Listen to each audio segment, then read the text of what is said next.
Let's head over to the Mbawula chat, which will be facilitated by Bulelani, but I'd like to introduce the guest. Family, you family now. You are family, you are one of us now. Sezanele Zondi, founder of a charity organization, SEZ Foundation Business Mentor. She's a life coach, author of a book titled Mastering Your Business Pitch, inspirational speaker, and philanthropist. She holds multiple qualifications, an MBA, MBA, deep, and BTech and National Diploma in Marketing, passionate about entrepreneurship, and has 20 years experience. That is 2 decades of experience and knowledge when it comes to enterprise development. So we are in for something hot. We're going to sit back, relax, and enjoy. Sezanele Zondi, please can you come on stage? Come on. Mpumalanga, Embalenhle, let's put our hands together for our Mbawula chat guest. This one? You can have a seat. Ah, come on. Let's show some love. Thank you so much. Welcome. Stage is yours. Thank you. So, you can get off the stage.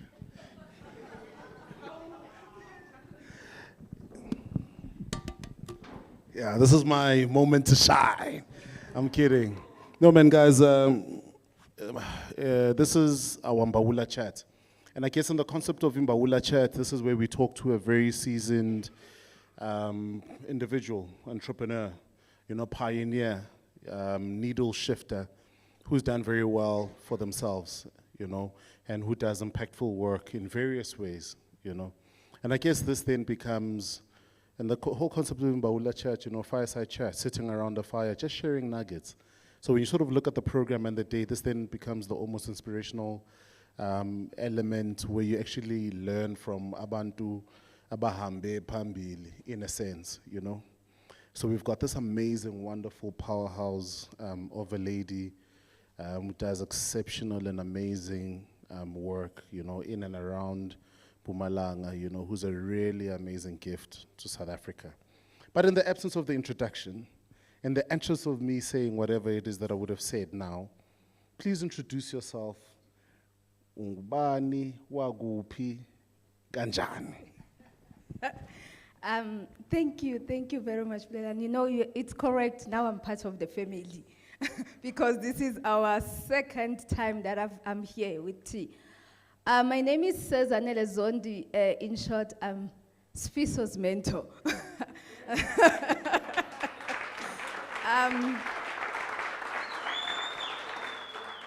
I come from Nelspruit, but my hometown is Mayflower.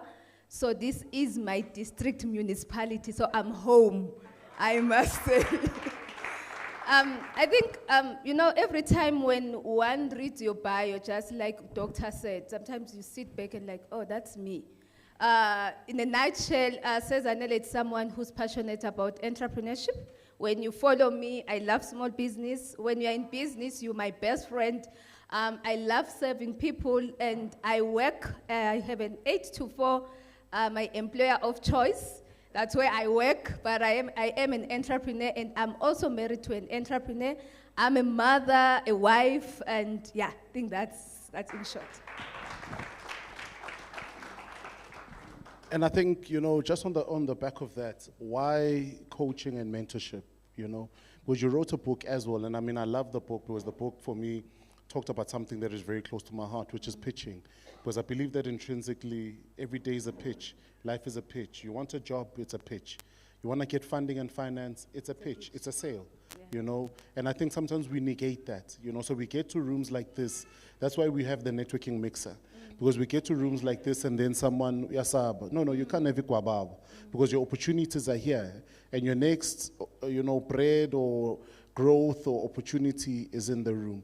So I think for me, I wanted you to just unpack that and then just maybe touch a little bit about why that particular put, what need do you see for you to write that particular book? Okay. I found myself becoming a mentor after I was doing my master's, because as someone who has been working directly with entrepreneurs my entire career life, when I was doing my master's, I was researching why most entrepreneurs were failing. And I think when I was doing the research, I thought it would be like you lack finance and all those things, but the highest thing on my findings was because we lack non-financial support.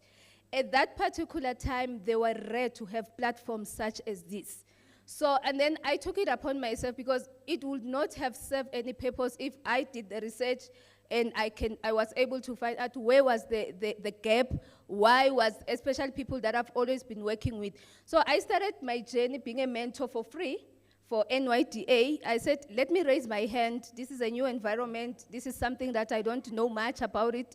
So after that's how I found myself becoming a mentor. To date, I'm a mentor for several organizations, some even outside South Africa. When it comes to the book, I've always been a panelist. So whenever you are on the receiving end, today we were sitting here, the 5 people were pitching, and I was like, I wish they had a copy of my book before they came to pitch. I saw the need.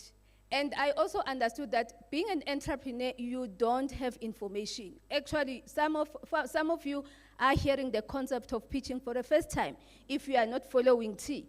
So then you are finding yourself, they say, there's a prize, 50,000, you are going to win, but you must pitch. And you're like, what am I supposed to do?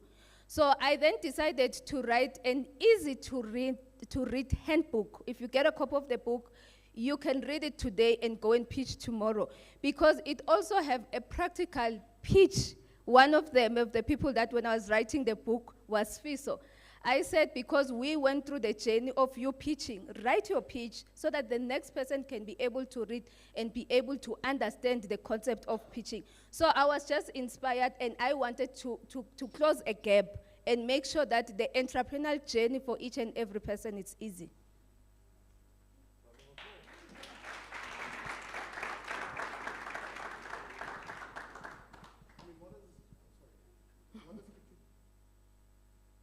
Technology. What has kept you going all of these years? I mean, entrepreneurship has got its ups and its downs, and then over and above the ups and the downs, which are driven by a myriad of different things, there's rejection that comes as a consequence to action, How have you been able to navigate all these calamities and still be consistent and stay in the game?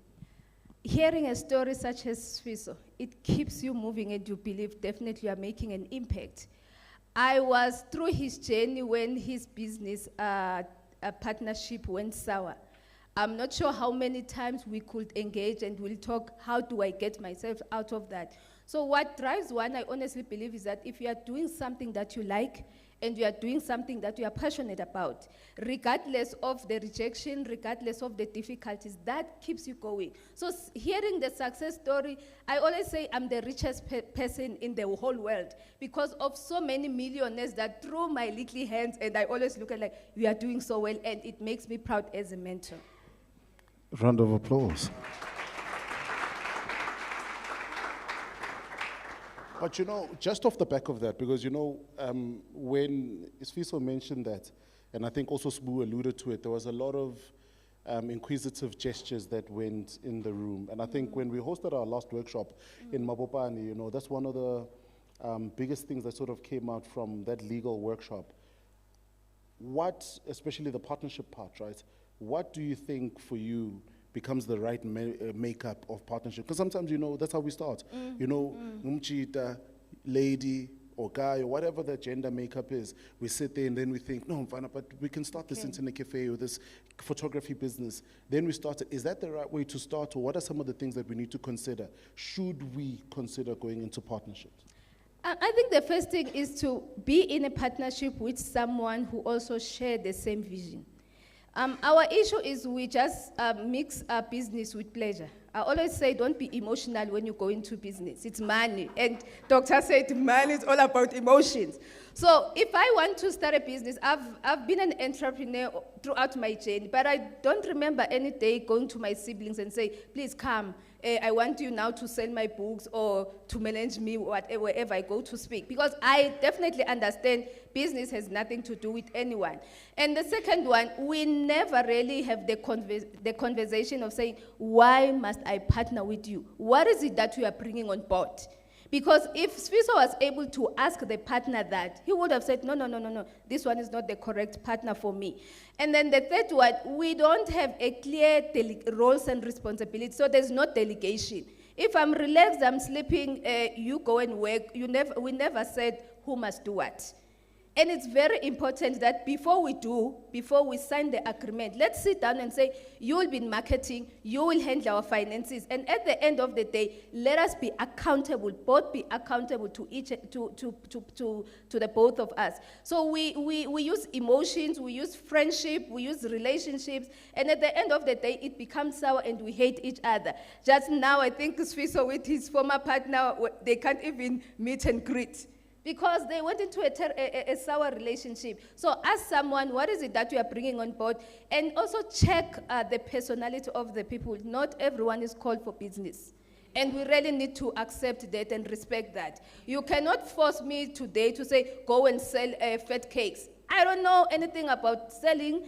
I'm not even interested in selling anything. So find out what are the personalities.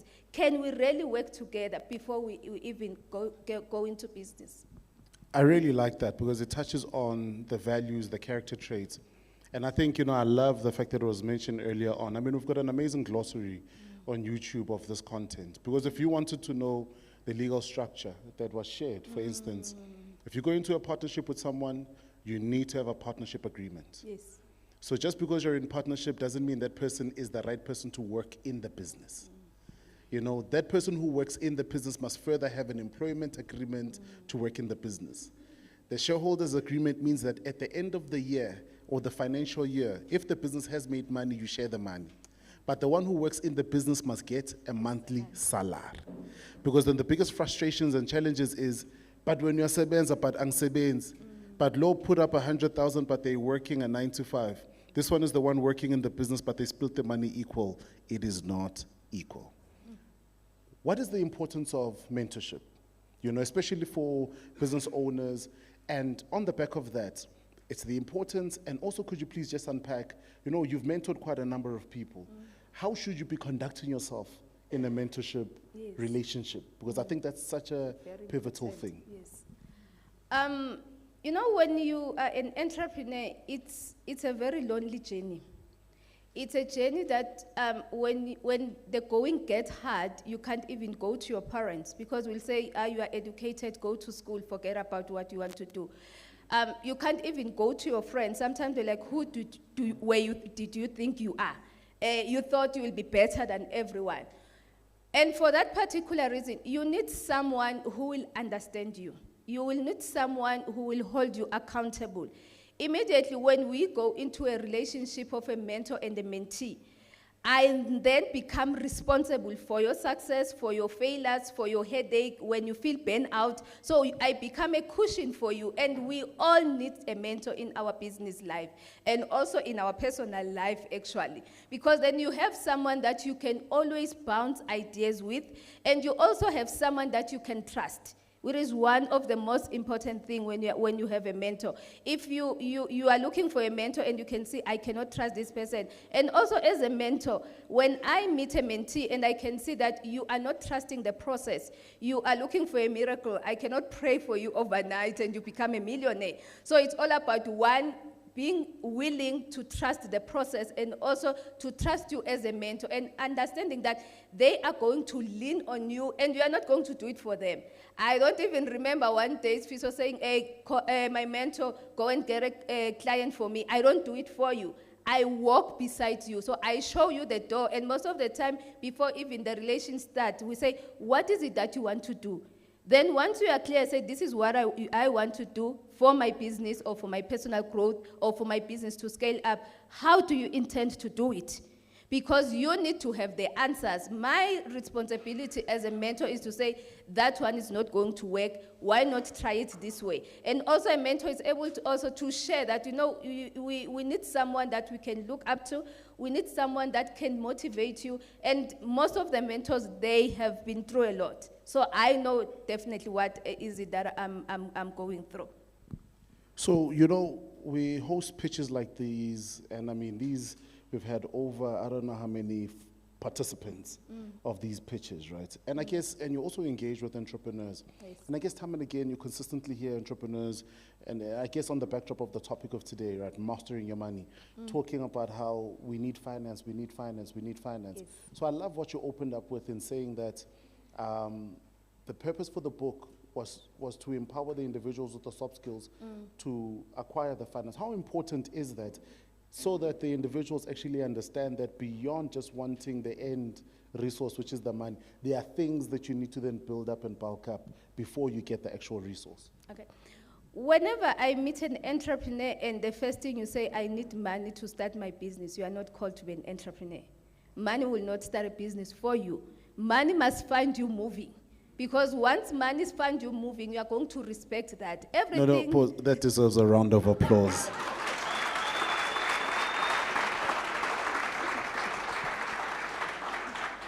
I'm sorry if I cut your flow, but those chest pains, please continue. So I've met people, you know, some were students in academic institution. They started their business with NSFAS money.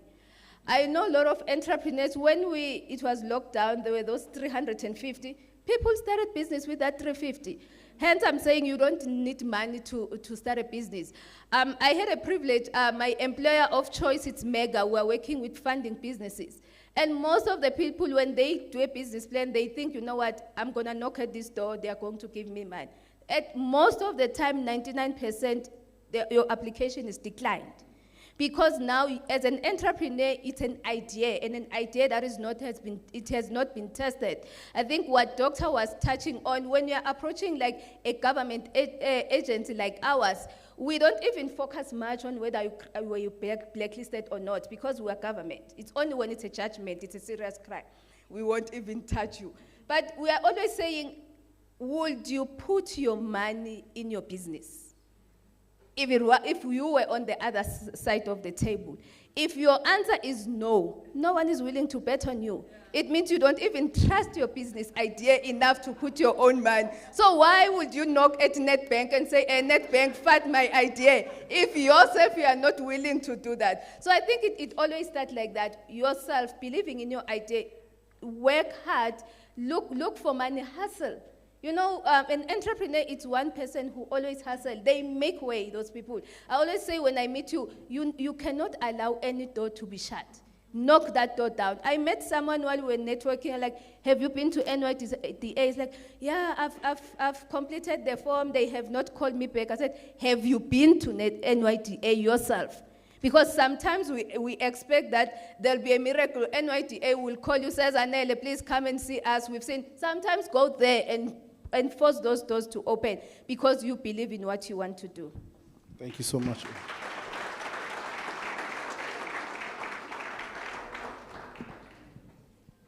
What are some of the practical tips? Oh, no. Before I actually ask that, I want to build up. So oftentimes we, as entrepreneurs, sometimes as small business owners, we leave certain things for later. So I'm not going to bring on an accountant because I'll do that when I have money. I'm not going to save, but I'll do that when I have enough money. You know, I won't put the right systems in place because I'll do that. So we've got this mindset of we'll do it later. Khona izinto zamanje, khona izinto zalater, and we end up paying for it in a hefty way. As a result, we end up becoming reactionary. So when opportunities come up, documents.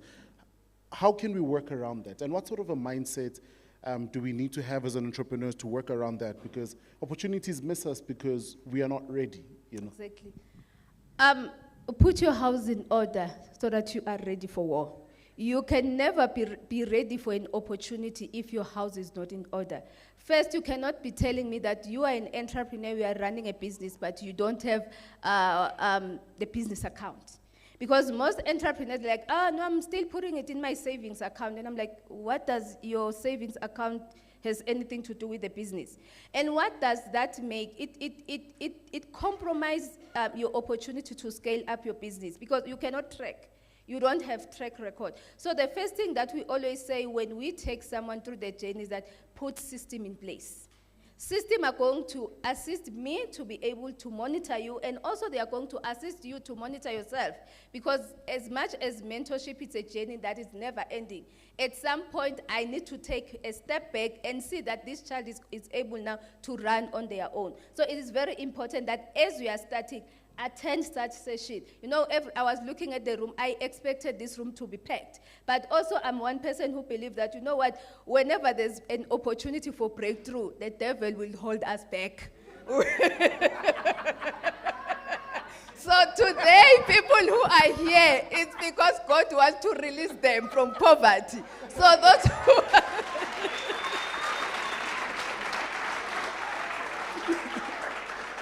So I just want to make a joke. So, yeah, no, I don't want to make it. we might call an altar call and start praying for people. But it's true, because we want to be successful, but we do not want to put in the work. It's free to be here. We did not pay anything to be here. But the information, the network that we are going to live with, it's going to impact the next generation. I'm one person who believes that if you do things right now, you are going to impact, you are building a legacy. When you look at our lives as black people, we always struggle with the first. You cannot then sit here as a young person and expect your children to be the first. What is it that are you going to start? Because if you are starting correctly now, building a foundation for them, you are making it easy for them to scale up and have the branches of your business internationally. Because now we've got that opportunity to trade anywhere. So put systems in place, register your business, have a business account, have your personal account, and pay yourself consistent salary. Don't just withdraw whenever you feel like withdrawing because it's your business. So make sure that you pay yourself that 10,000. And what does that mean? It means that they, as Sezanele, not as the business, I am looking for funding. I'm going to apply with my personal name, not with the business one, because there's a track record of an income that is coming into my business account each and every month. So I become bankable. So the next thing, start having a saving pocket. It is very important. You know, during lockdown, that's when we've learned the importance of saving as an entrepreneur, because there was no business and you still had to continue living. So it is very imperative that as a business person, when a million's clock in, a percentage needs to go to a savings account, a percentage can be spent. Don't just spend money because you got $1 million, then you must go and buy a car today. It's not your money yet.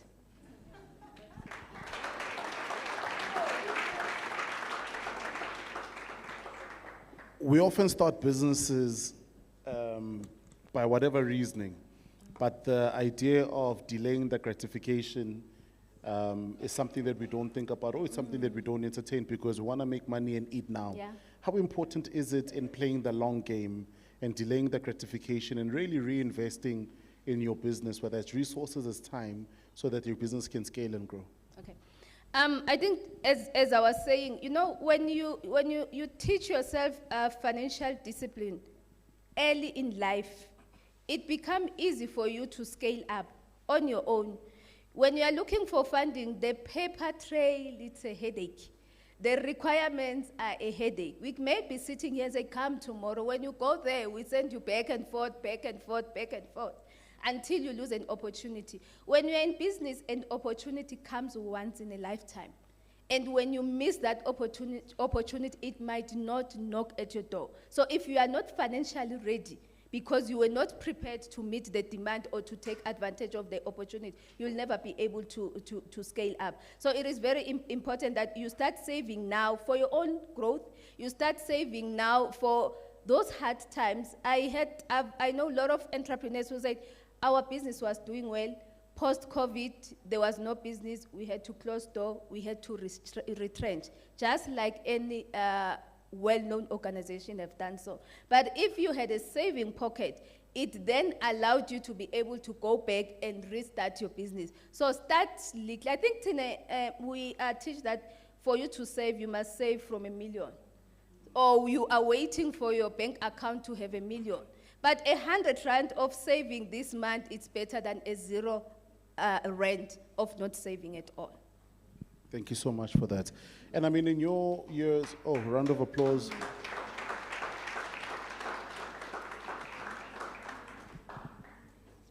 So when a business says that they've got a cash flow problem, is that a sales problem to you, or is that a management problem?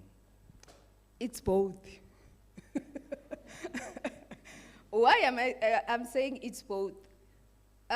Your cash flow as an entrepreneur, as a jockey, as someone who's running the business, and you are not financially disciplined, it will affect the business cash flow. Because you are going to withdraw money and forget that at the end of the month, you have overheads that you need to pay. So you start as a business owner and say, oh, I got a tender, or I've made a deal, I've made so much, let me go out with my family to the Bahamas and spend. But month end, Bahamas, you must come back and pay and pay your debt. So it is very important that then you understand as an entrepreneur that what does it mean for me to understand financial discipline. And then it becomes a sales issue when you are not running after making money. When we are in business, we always say you must breathe your business. It means if you don't believe in it, if you do not market it, definitely you won't have sales. It means you won't have turnover. It means you will have a shortfall at the end of the month. You won't be able to pay your overheads. Then it becomes a sales issue, and that's the responsibility of the owner and also of yourself of not doing things correctly. And another aspect is that sometimes we believe that when you are starting a business, I don't even have to understand what does break-even mean. I don't even have to understand having an accountant. I don't even have to comply with SARS. And those things, they catch up with you later. And I know one entrepreneur who came to my office, she literally broke down and said, I was told to register for VAT only to find out nobody told me that I must pay something back. So for me, I was like, I've delivered this goods, claim back from SARS, but the conversation ended there. SARS came back knocking. Now she cannot trade anymore.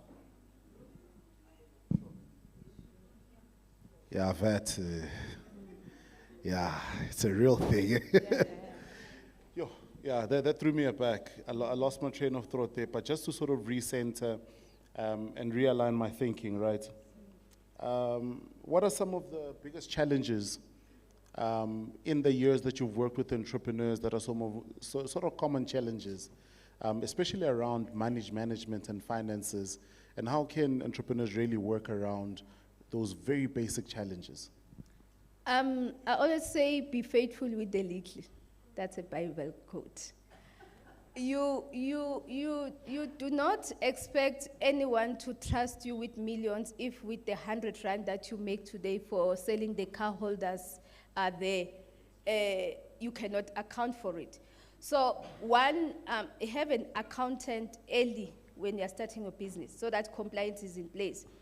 And most of the entrepreneurs, they always think it is expensive, I can't afford, but the price you pay is 5 times more than what you would have negotiated at that time. Accountants are also business people. You need to sit down and negotiate. I'm a startup, I cannot afford to pay you whatever rent amount, but I need to have compliance in place. So you have your books at an early, and you understand them. Because I've met so many people that will come and say, we are looking for funding, we are making a loss in our business. Because sometimes as professionals, we like, so that you dodge SARS, you are making a loss. And it does catch up with you. Because when you come to a financial institution, they're like, you are making loss, how can you afford a new debt? So you have to ask questions and understand exactly what does that mean for me as an entrepreneur.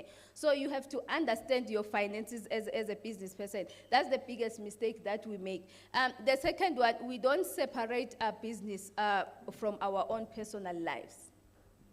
So I live in my business means when we are applying for finance, we ask for a business bank statement. And we go with a red pen, because you are marking the red flags in your bank statement. You are telling me you are in a business of manufacturing bricks. But when I check your bank statement, your business is swiping alcohol, is swiping clothes, it's swiping all these things. I'm like, what does your business do? Does it drink on weekends? Then that's a red flag for me as a funder. So such things. You see, the bankers, they understand. Because such little things, we are never taught. Nobody tells you that don't swipe a business account on anything that is not business related. It is going to cost you a big opportunity.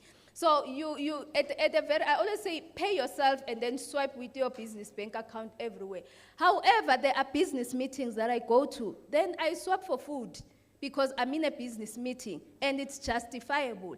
But it's a problem when your business, every time it's dressing up in a high-end shop and there's nowhere where your business account is swiping where you buy your uniform. And how are we going to account for such? So it's just small things that we are doing them wrong.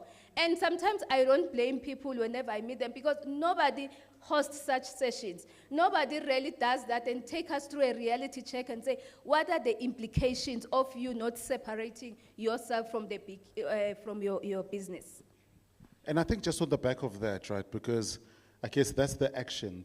But what, how important is it to have that level of discipline? Because I need to sometimes, this mindset, it's, no, but no, but and even with family, you run a business, you run a business whether it's from home, but they know go to your and then but you pay us back or whatsoever the case. And sometimes because, and I love what Dr. Frank was talking about, that it's the emotions sometimes that let us down because you become emotionally entangled, So how important is it for the entrepreneurs themselves to be extremely and highly disciplined, militant discipline within this thing? Because if you don't, maybe your business might die or whatever. I think we want to be seen. That's our problem as entrepreneurs. When I arrive home, because now I have money, I want to be the one who's spending. And every family member, whenever there's something, they call me, Sezanele, deposit. They forget, what do I deposit for? Because I'm earning a salary also, just like yourself. So it starts there, learning to say no. Because once you become too much someone who's a giver, and you are expecting that you are going to get a breakthrough from somewhere, you are going to drown. And when you are drowning, there'll be no one who's going to be there to lift you up. You're going to drown on your own, and you are going to just step on you and then move on with life. So by just learning to say, no, I don't have. It's not an embarrassment. I don't have. I'm an entrepreneur. The money for the business is made up for the business. And then it allows me to be able to scale up and to fit into the business. So if we teach ourselves the importance of saying no, and secondly, the lifestyle audit, doing a lifestyle audit, it took me years to even buy a new car because when we started the business with my husband, unfortunately, no one was going to fund us because we were starting it in rural area. It meant we had to sacrifice a lot. We had to like downgrade and then we can fix the car. Sometimes it doesn't start. We get a mechanic to just, as long as we are moving. We knew very well what we were feeding in. So now I'm starting to enjoy the sacrifices that we've made. I haven't died. For some of us as entrepreneurs, we think like I'm going to die tomorrow if I don't do this. If I don't have a big wedding, no one comes in. Like instead of going to Home Affairs, you sign and you're still married. But you call us here with doctor, we come and we groove here, and at the end of the day, it costs you more. So it's very important that you learn to say no, you learn to manage your funds so that your business can be able to grow. And lastly, everyone would want to fund you. I think Doctor touched on that. Immediately when you have a positive credit record, every bank calls you. When you go and apply for that home loan or for that car funding, vehicle finance, you will find all the banks, they will approve you. You will sit and say, I don't want, how much interest rate? No, I don't want that one. What's the term? Because now you have built yourself and you are financially credible.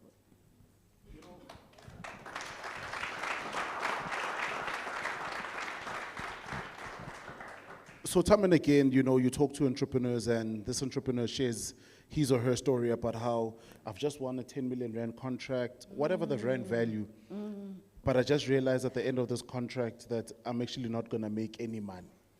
Yes. So that then becomes a costing challenge. And it happens all the time to us as entrepreneurs, because when you cost it wrong, there are cash flow issues. Cash flow issues, you might fall into debt, you know.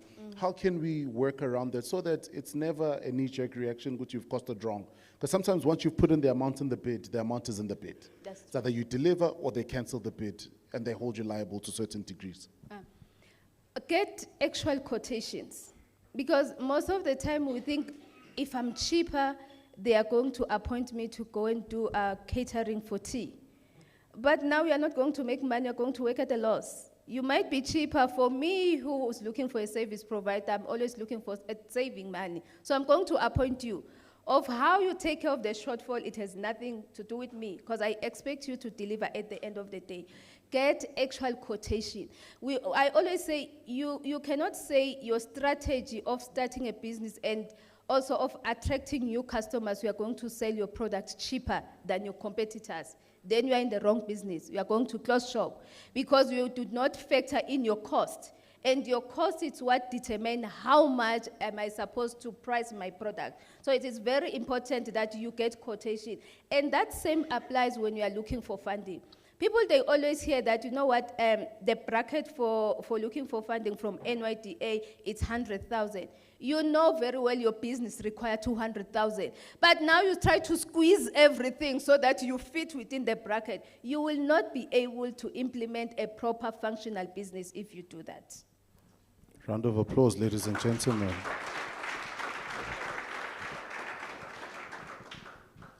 So I like the fact that you sort of touched on the tax issue, you know.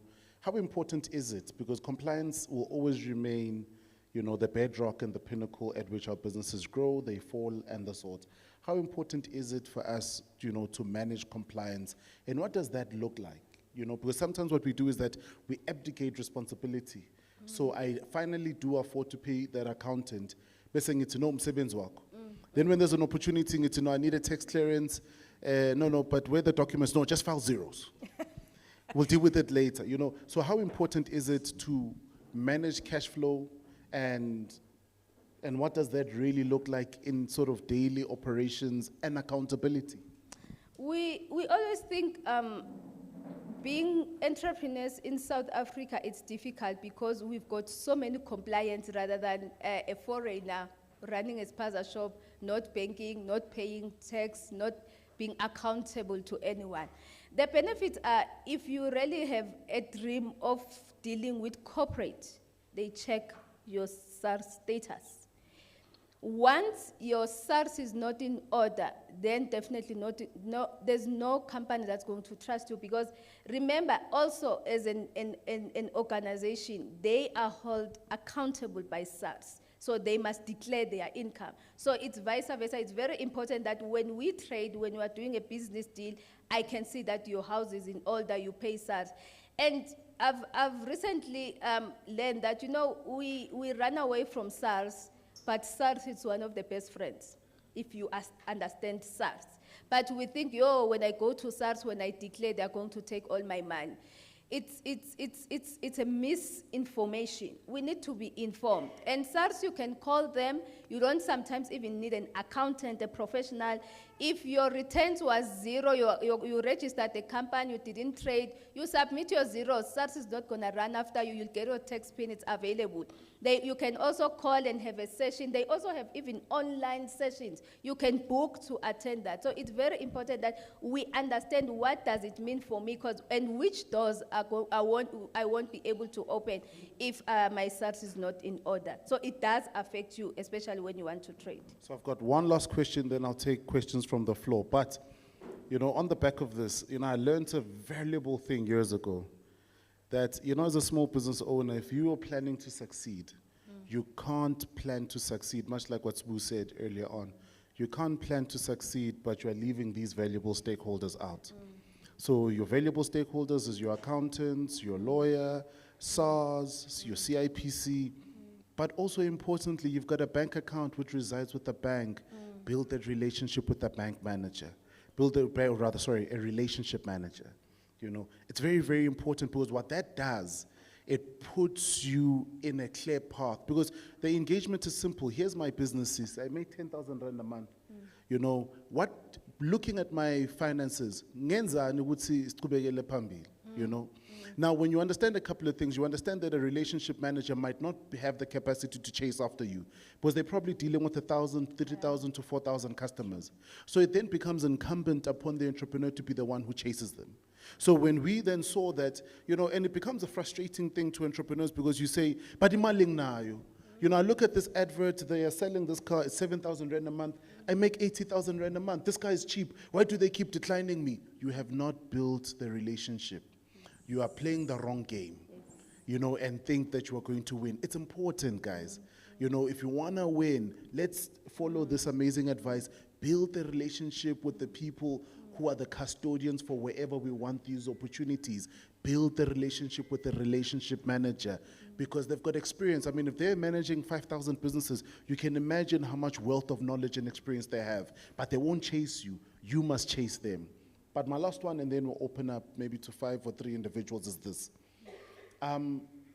When we find ourselves in situations like the one Dr. Friend mentioned earlier on, we're in debt, or we owe people, or we owe customers their products, or whatever, we've got this tendency of switching our phone off. You know? Yeah. And we don't answer private numbers, or whatever the case is, you know? Is that a good thing? I wanted to ask it as direct, you know, is it a good thing, and what is the impact of that, you know, in the long run, of ignoring these calls? It doesn't mean that you are going to hide.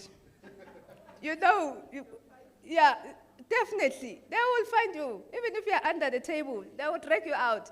Because when you are looking for funding, your name is already registered within credit bureau. That's the first, they'll block you there.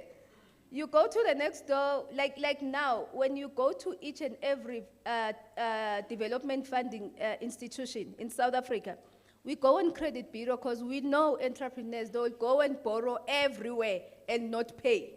So we go there, we're like, oh, you are red flag by this institution. Why didn't you pay there? And even if you think I'm gonna change and register a new company, we go to CIPC. We can know you were a director of this company. What happened? So you definitely cannot run away. It always catch up with you because of this technology that we have. Answer the phones. I said, you know what, you can't run away from SARS. Go and have a conversation. Sit down and say, you know what, I've made a mistake. Because that entrepreneur who had an issue with VET, she said, if only I asked for advice, maybe I would have negotiated. Instead, she thought I'll register another company and move on. Because we always think that, they won't fund me, this is a new PTY LTD. But now you are the business owner. When we red flag your company, unfortunately, we red flag yourself too. Because at the end of the day, as much as it's two different legal entities, you are the company. If you collapse and die, we lose our investment. Hence, it's always important that we back a jockey, that they have a bigger vision, they have a succession plan in place. They are building a team. Because you cannot trust someone who doesn't have a team. Because when you are seated here, my business is closed, and then what about my investment? So always switch on your phone, explain yourself, make arrangement. If you've borrowed money from anywhere, pay the 100 rand. When you're looking for funding where I work, we always say, okay, you had a clothing account. What have you done? Go and make arrangement. We are holding you accountable. Go and make arrangement with them. Bring a letter that says you've made an arrangement. This is how much you are going to pay. Then we are going to monitor. Are you servicing that debt? We cannot trust you because it means you are going to run away from us too. Ladies and gentlemen, wow. Wow. Very, very amazing. You're amazing. But I'm now going to open up 3 questions. Anyone who's got a question, X marks the spot right here. The guys will bring the mic. Yeah, please just come, sir. I'll get the first one. This gentleman, that gentleman over there at the back, and the lady for now. Let's see how it goes. Ne? Just this gentleman, the one in the gray shirt, and then the lady in the white t-shirt. Sir, the mic is coming now. Okay, you can have this mic. Thank you. Mine, I've got two questions. The first one is, I'm not sure if I should say the mistake that bookkeepers do, or we make bookkeepers to do, but on the financials, there's a part that will say director's loan, and that part comes with a whole lot of personal spending in it. So my question is, according to you, what are the dangers that we, besides ourselves, gatekeeping ourselves outside the opportunities, what are other negatives that can come to? And then the second one is, when it comes to scaling up the business, what role does delegating do to our subordinates? Those are my questions. Thank you, sir. The first one, when yes, our company is owing me a lot of money, our family business. Remember, I'm working, so it's easy for me to access credit, as I said. Hence, I was unable to do certain things because of that. The issue is, if you cannot account that director's loan, you've been spending the company money and you are saying, I borrowed the company money. Every time when we need to scale up in our business, I deposit the lump sum, it will go through the business account as a loan from SEZ Zondi. It's accountable, there's paper trail. When the business pays me back, it will say loan repayment, SEZ Zondi. When you are putting your books, it does balance. It's not skewed to say, I know, you are paying back, but when did that money comes in? So we don't understand what does owner's equity means. There's some money that we've invested in our business, we'll never get it back. It's your own business at the end of the day. You are going to enjoy the dividends. It's your baby. So why then are you stealing from yourself? Because that's what you do when you keep on saying it's loan repayment, that you never deposited anything into the business one. And the second question was? Delegation. The delegation part. You need to multiply.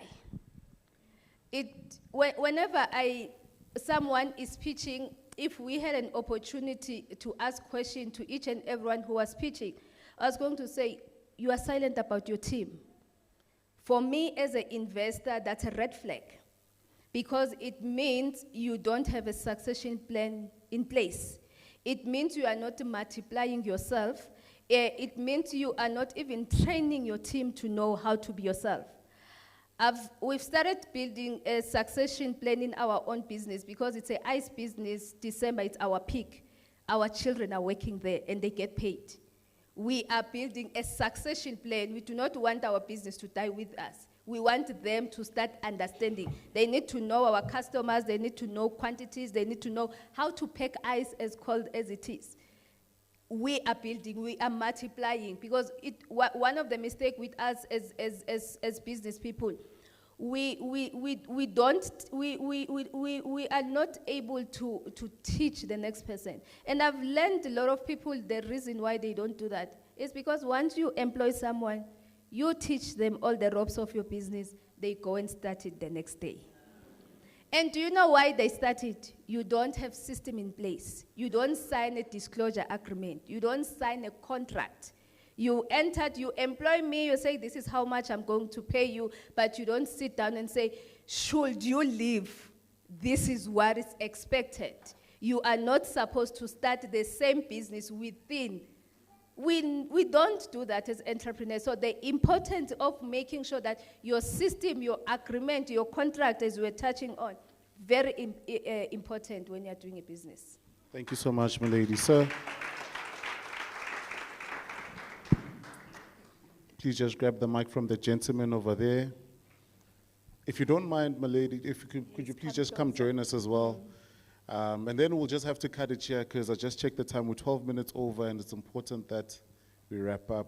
But this amazing lady is still here for questions, sidebar. Yeah. Sir, the floor is yours. Thank you. My name is Mahale, and I heard you raising a point about an accountant, hiring an accountant. I would like to know about the business attorney, because I'm interested to know about whether it's the difference between drafting your own contract or getting a contract drafted by a business attorney. Thank you. Okay. The reason why we go to professionals is because we are entrepreneurs. We don't know this lingo that is required. Your responsibility is to say, I want to start this business. These are my customers. I've identified a gap in the market. This is the problem I want to solve.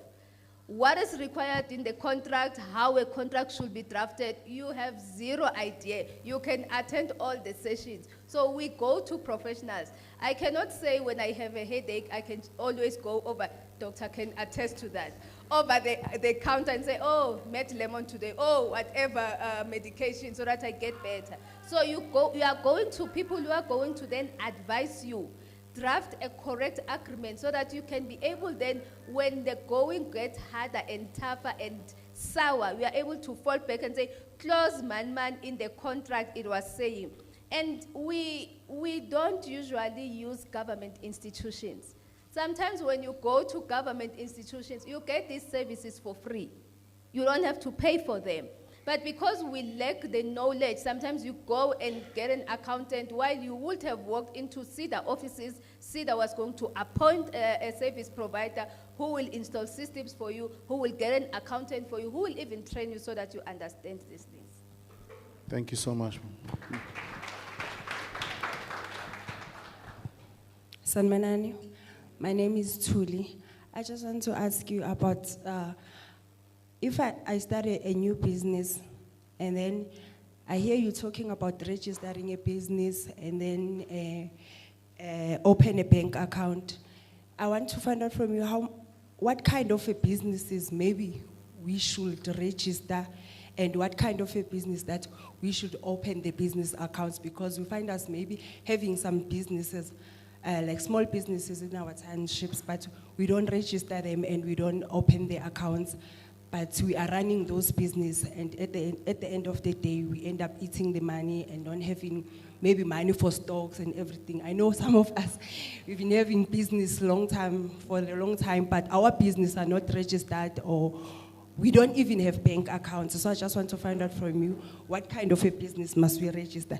And then another question that I have is that maybe I've got a business partner that I'm currently working with now. Then we open a business account together. At the end of the day, maybe we part ways, as Fiso said. Am I still be able to open another business of my own without a partner and then be successful with that? Okay. What kind of business? You know, I thought you were asking me like opportunity-wise when you say what kind of business, because I always hear people like, you've been working with a small business. Which business should I start?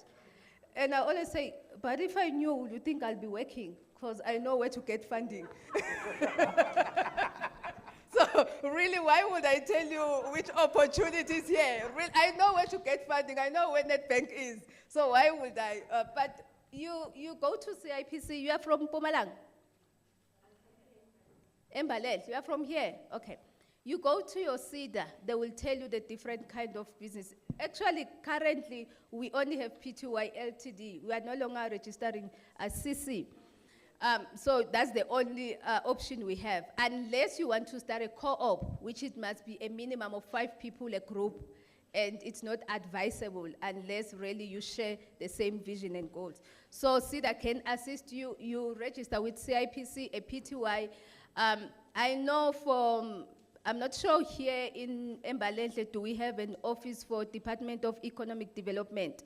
They assist you to register your company. You only pay the amount that is required by CIPC, so you can just go to that office. They'll be able to assist you. The second one was, will you be able to open another bank account if the business goes sour? You should have asked Fiso, how did he do that? Because it's been through that chain. You don't have to close your business account. Why are you closing it? Because immediately when our marriage ends, our business marriage ends, I remove you from CIPC, I'm the sole director. Why should I change the business name after I've worked so hard to build that name? The second thing, I go to the bank with the new mandate, they remove you from the bank accounts, as simple as that. You don't have to change the bank, you don't have to change the account. You continue trading with that account. Unless you want to move from bank A and come to Net Bank because you heard today about the offering, you can come and open a new bank account with them.